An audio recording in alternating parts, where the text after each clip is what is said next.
Baiklah, bismillahirrahmanirrahim. Assalamualaikum warahmatullahi wabarakatuh. Hari ini kita berjumpa lagi ya dalam pembelajaran daring Mapel IPA. Hari ini di pertemuan ketiga, tanggal berapa hari ini? Tanggal 9 Agustus tahun 2021. Melanjutkan materi kita yang kemarin ya, tentang besaran pokok. Kemarin ada kemudian besaran turunan. Hari ini kita membicarakan besaran pokok lagi. Langsung saja sambil kalian perhatikan video ini. Jadi pada pertemuan kita ini kita akan membahas tentang besaran pokok. Jadi besaran pokok itu adalah besaran yang satuannya dapat didefinisikan. Kemudian pengertian lain dari besaran pokok juga adalah besaran yang tidak diturunkan dari besaran lain. Jadi besaran itu berdiri sendiri sesuai dengan sistem internasional yang kita sudah bicarakan di pertemuan kemarin. Kemudian selanjutnya itu adalah besaran yang telah ditentukan. Apa itu yang telah ditentukan? Yaitu secara internasional tadi. Jadi salah sepakat semua dalam besaran yang disebut dalam satuan SI. Selanjutnya besaran tunggal atau berdiri sendiri. Jadi pengukuran itu perlu menggunakan satuan baku, di mana satuan yang disepakati bersama. Itu yang namanya besaran. Kemudian besaran pokok itu terdiri dari yang pertama ada panjang, kemudian ada massa, ada waktu, ada kuat arus listrik, kemudian ada suhu, kemudian ada intensitas cahaya, jumlah zat, ya itu dari besaran pokok banyak-banyak. Kita akan bahas satu-satu nih, dari panjang sampai jumlah zat. Jadi kalau panjang, pengertiannya itu adalah menyatakan jarak antara dua titik, dari titik A ke titik B, misalnya posisi dari Jalan Jati ke Jalan Setaji. Nah, itu namanya mengukur jarak dari A ke titik B. Kemudian menggunakan satuan dasar dalam satuan internasional itu disebut dengan meter. Ukuran panjang juga dapat diukur dari yang terkecil hingga yang terbesar. Kemarin kan ada tabel tuh dari milimeter sampai gigameter rasanya ya, kotak tabel. Sekarang kita akan bahas satu-satu menggunakan namanya itu adalah tangga ukur.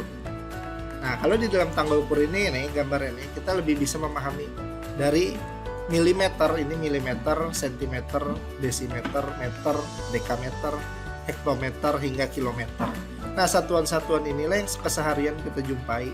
Nah, selain itu juga kesatuan ini juga termasuk dalam satuan internasional. Jadi sudah disepakati bersama secara internasional, bisa dipakai di belahan dunia manapun. Kita bahas satu-satu. Jadi kilometer itu mewakili kalau dia semakin ke bawah maka jumlah nolnya itu semakin ditambah. Contoh ya, 1 kilometer itu kalau turun ke bawah adalah 10 hektometer. Kemudian ditambah lagi, turun lagi ke dekameter, tambah lagi kali 10 jadi 100 dekameter. Sampai ke milimeter nih akhirnya ada berapa tangga diturunin? 1, 2, 3, 4, 5, 6. Jadi 1 km dikali 6, maka 1 km sama dengan 1 juta milimeter. Begitu juga sebaliknya. Kalau dia turun atau lebih kecil ya, ini kan yang lebih panjang, lebih besar satuannya, ini yang lebih kecil. Kalau dia dari lebih kecil ke lebih besar itu dia pembaginya dibagi 10, jadi lebih hilang nolnya. Contoh, misalnya 1 mm berapa sentimeter?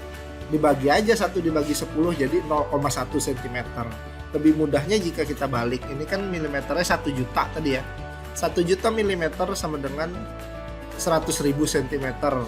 Dibagi lagi 10 jadi 10.000 desimeter. Dibagi lagi naik menjadi 1000 meter, menjadi 100 dekameter, menjadi 10 hektometer, sampai akhirnya menjadi 1 kilometer. Nah, itu bisa dipahami ya. Di sekolah dasar kemarin juga kalian pasti sudah dipelajari. Lanjut, setelah panjang ada massa. Massa itu adalah setiap benda yang tersusun dari materi yang memiliki wujud ya. Apa yang memiliki wujud? Semua benda memiliki wujud. Yang bisa kalian pegang itu adalah benda yang tersusun dari suatu materi. Jumlah materi terkandung dalam suatu benda itu disebut massa benda.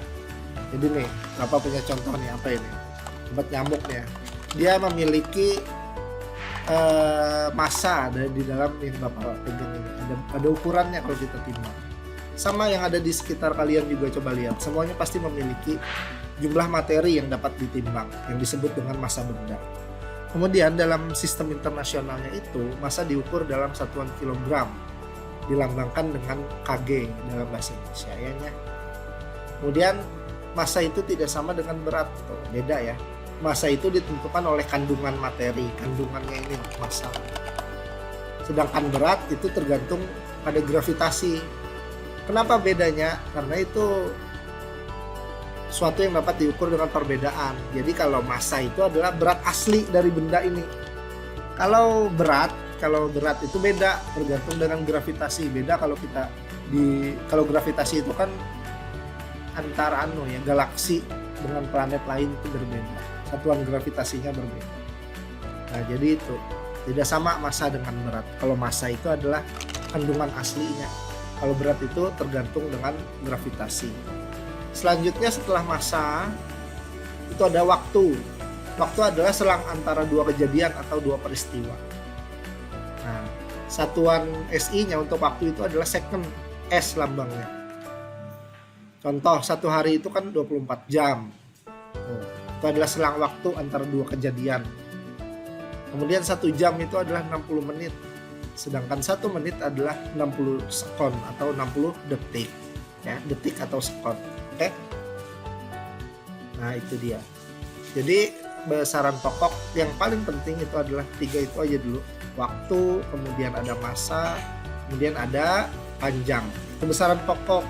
Nanti setelah besaran pokok di pertemuan selanjutnya kita akan membahas tentang besaran turunan. Itu besaran turunan itu adalah anak dari panjang, massa, dan waktu. Oke, ini pertemuan kita tentang besaran pokok. Mudah-mudahan kalian bisa memahami materi yang dapat sampaikan. Jika kalian bingung, bisa kalian tonton aja lagi ulang-ulang. Kalau masih bingung juga bisa menghubungi Bapak untuk bertanya secara langsung. Oke, kita akhiri pertemuan kita pada hari ini. Ingat terus kalian untuk menjaga kesehatan, patuhi protokol pencegahan penyebaran COVID-19 dengan 5M ya. Kalian kemana-mana memakai masker dan jangan lupa cuci tangan pakai sabun. Semoga Allah Subhanahu wa Ta'ala memberikan kita berkeberkahan dan kesehatan. Amin ya rabbal alamin. Terima kasih. Wassalamualaikum warahmatullahi wabarakatuh.